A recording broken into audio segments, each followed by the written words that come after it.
मैंने पढ़ाया था मोशन इन ए प्लेन पिछले चैप्टर में। अभी मैं जिक्र करने जा रहा हूं law of motion. Law of motion में पढ़ना है। लॉ ऑफ मोशन ये थ्री है। सबसे पहले Newton's first law, Newton's second law of motion, third number है Newton's third law of motion. उसके बाद में मोमेंटम है, फिर इम्पल्स है, फिर फ्रिक्शन है। इससे रिलेटेड जितना भी क्वेश्चन है वो सारा क्वेश्चन इसमें सारा डाला हुआ है और मैं इसका सारा सेट मैं बता दूंगा।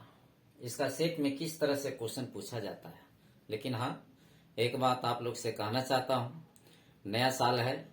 नया साल के उपलक्ष्य में आप लोग से उम्मीद है कि बच्चों लोग को, अपने दोस्तों लोग को इनवाइट कीजिए और लाइक, शेयर और सब्सक्राइब करने के लिए बोलिए, ताकि मैं मन से और पढ़ाऊं। आप लोग का प्यार चाहिए। अब देखिए लॉ ऑफ मोशन 3 है। न्यूटन्स पहला है कि Newton's first law of motion. Newton's first law of motion में क्वेश्चन पूछ सकता है कि इनर्शिया किसका है उदाहरण, तो यहां आप जवाब देंगे Newton's first law of motion. Train stops किसका उदाहरण है, तो आप बोलेंगे Newton's first law of motion. अब इसमें हम थोड़ा सा डिफिनेशन मैंने लिख दिया है। इसमें लिखा हुआ है an object at rest remains at rest. इसका मतलब अगर कोई वस्तु अगर स्थिर अवस्था में है तो स्थिर अवस्था में ही रहे। फिर लिखा हुआ और if an motion remains in motion, कहने मतलब जो वस्तु अगर गति में है तो गति में ही रहना चाहिए। At constant velocity unless acted on by at a net external force, जब तक बाहरी बल लगकर उसकी दिशा में परिवर्तन न कर दे, ये होता है। और उसके बाद में Newton second law of motion लिखा हुआ है। न्यूटन फर्स्ट सेकेंड लॉ में पूछता है कि फोर्स किसका है एग्जाम्पल में, तो आप बोलेंगे Newton second law of motion है। अगर इसका डिफिनेशन पूछ दिया, P मीन्स होता है मोमेंटम। P मीन्स होता है momentum. Momentum is equal to mass into velocity. The product of mass and velocity is called momentum. यहाँ पर अगर आप बोलेंगे तो d by d t means होता है the rate of change in momentum to be equal force. This is called Newton second law. अब इसी को बोला जाएगा real law of motion. Real law of motion किसको बोला जाता है, Newton second law of motion को ही बोला जाता है। Newton third law of motion, Newton third law of motion मतलब न्यूटन गति का तीसरा नियम में बोलता है action and reaction both are equal but an opposite. कहने मतलब कि gun of recoil of a gun अगर कंधा पर लेकर छोड़ा जाता है तो अगर छोड़ेगा तो फिर पीछे धक्का देता है ना, वो एक्शन हुआ। फिर पीछे झटका देता है तो रिएक्शन हो गया।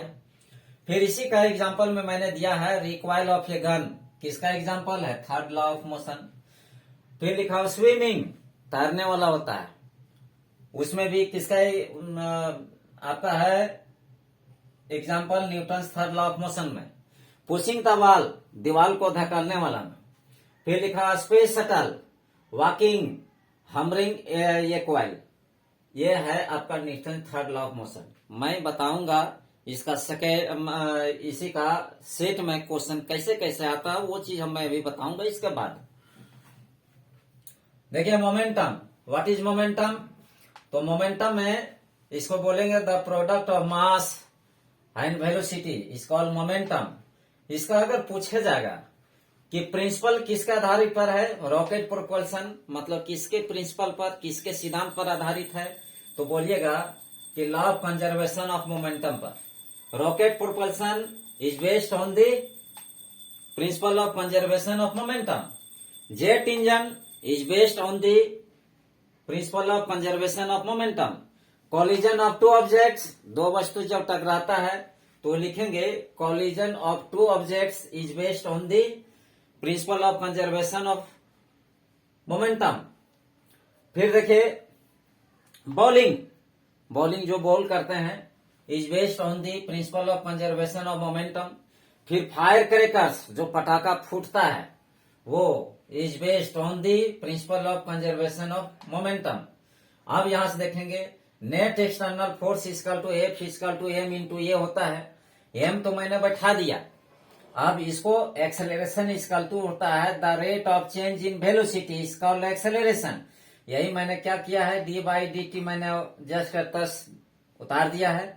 अब ये देखिए मास इधर कर दिया, mass into velocity, mass into velocity equal to p, p को बोलते हैं मोमेंटम। इम्पल्स, इम्पल्स को अगला क्या बोलेंगे, देखिए फोर्स इंटू टाइम टेकन, मतलब the product of force and time is called impulse, और उसी का दूसरा नाम बोलते हैं चेंज इन मोमेंटम। अब देखिए maximum velocity of static friction. What is static friction? तो स्टैटिक फ्रिक्शन में हम क्या बोलेंगे, देख लीजिए। देखिए एस मीन्स होता है limiting value of static friction, limiting value of static friction is directly proportional to the normal reaction. अब देखिए इज डायरेक्टली प्रोपोर्शनल टू, इसको मैं तोड़ूंगा तो होता है इक्वल ऑफ म्यू एस। अब म्यू एस को क्या बोलते हैं, म्यू को coefficient of static friction, S means होता है स्टैटिक फ्रिक्शन, इसी को बोलते हैं, और म्यू को मतलब होता है कोफिशिएंट। अब जस्ट इसी के आधार पर मैं सारा क्वेश्चन लिखूंगा।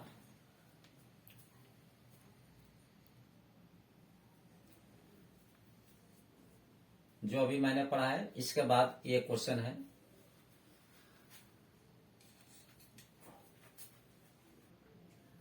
इसके बाद क्वेश्चन है Newton's first law of motion defines. Question पूछा जा रहा है कि न्यूटन्स का पहला नियम जो है डिफाइन करता है, मैंने अभी जस्ट बताया था, इनर्शिया ही बताता है, इनर्शिया।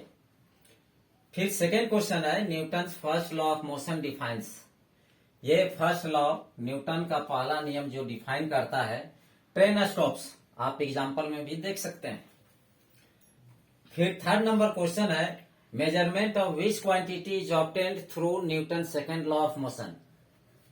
यहां लिखा हुआ है कि मेजरमेंट माप करता है, क्या माप करता है, सेकेंड लॉ ऑफ मोशन क्या मापता है, फोर्स ही माप करता है। उसका एग्जाम्पल आप देखेंगे, जो अभी मैंने जस्ट सारा चीज बता दिया, उसी का क्वेश्चन मैं बता रहा हूं। लिखा हुआ है फोर्थ नंबर में to every action there is an equal and opposite reaction, मतलब एक्शन एंड रिएक्शन, तुम मारोगे तो वो मारेगा। फिर क्या लिखा है which law of motion in this, इस मोशन में क्या चीज नियम होता है, किस नियम का होता है उपयोग, थर्ड लॉ का। एक्शन एंड रिएक्शन, इसमें क्या लिखा हुआ है action on two different object होना चाहिए, मतलब दो विभिन्न ऑब्जेक्ट वस्तु होना चाहिए, सही है। हैव इक्वल मैग्नीट्यूड, बराबर मैग्नीट्यूड होना चाहिए, सही है। Have opposite direction, opposite direction में होना चाहिए, ये भी सही है। फिर है क्या लिखा हुआ है none of these, all of these.